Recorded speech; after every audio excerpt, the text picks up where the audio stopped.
ఢిల్లీలో సీఎం చంద్రబాబు పర్యటిస్తున్నారు. ఈ సందర్భంగా ఇవాళ ఆయన ప్రధాని మోదీ, హోంమంత్రి అమిత్ షాతో సమావేశం కానున్నారు.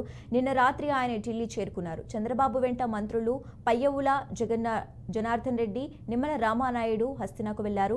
రాష్ట్ర ఆర్థిక పరిస్థితిని కేంద్ర పెద్దలకు సీఎం చంద్రబాబు వివరించనున్నారు.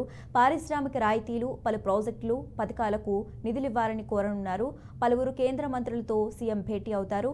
మరోవైపు ఇవాళ అమరావతిపై శ్వేతపత్రం విడుదల చేయనున్నారు సీఎం చంద్రబాబు.